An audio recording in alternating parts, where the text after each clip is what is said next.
Des 4 axes du programme de résilience économique et sociale, 2 interpellent spécifiquement la douane.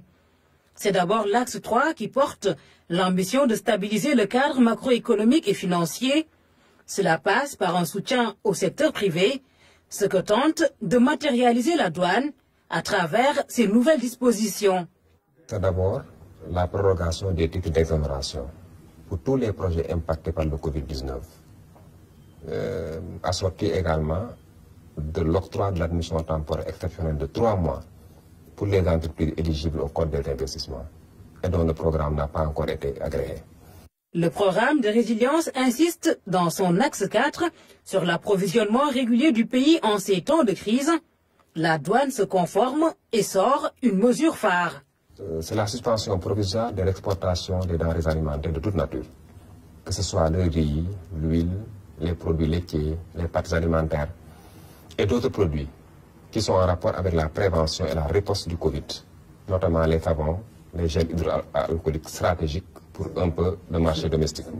Pour les médicaments et les produits pharmaceutiques, une note de service sera prise très rapidement pour accélérer les procédures d'opération de dédouanement des médicaments, d'intrants et autres produits pharmaceutiques destinés à combattre le Covid-19.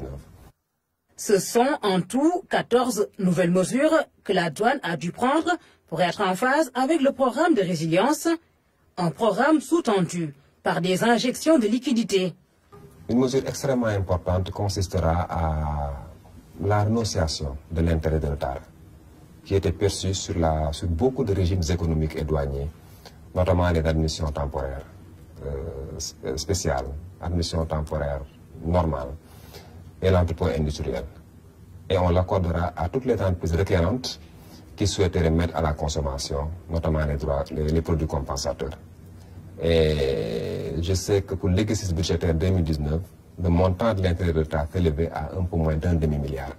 C'est non négligeable pour la trésorerie des entreprises. Les remises, suspensions et différés de paiement ont attiré l'attention de plus d'un dans le discours à la nation du chef de l'État. La douane précise.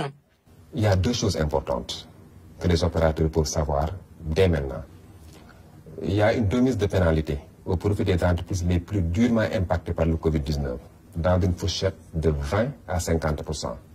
Maintenant, on tiendra compte naturellement de la gravité de l'infraction, du passé fiscal de l'infracteur et du secteur d'activité qui doit coller avec ce que le chef de l'État a décliné comme secteur prioritaire.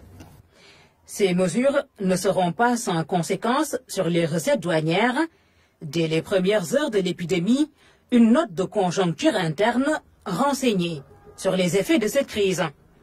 Et qui a fait ressortir déjà une chute des importations provenant de Chine de l'ordre de 22%.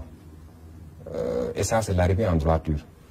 Mais pour tout ce qui est importation indirecte, à travers les grands ports d'éclatement, notamment de Dubaï, on est peut-être autour de 35%. On sera à des niveaux de chute de recettes assez consistantes. Mais l'un dans l'autre, on a demandé à tous les agents de se démultiplier et de manager un peu la complexité qui est devant nous aujourd'hui. Être à la fois dans la posture d'accompagnement de l'entreprise, mais également être dans nos missions régaliennes, de faire tout pour détecter toutes les niches de recettes pour être au rendez-vous de la mobilisation des recettes. Le challenge s'impose ainsi aux régies financières, consentir des facilités tout en essayant de rester performantes. Pour l'heure, il est question d'accélérer la mise en œuvre du PRS et le secteur informel ne sera pas en reste.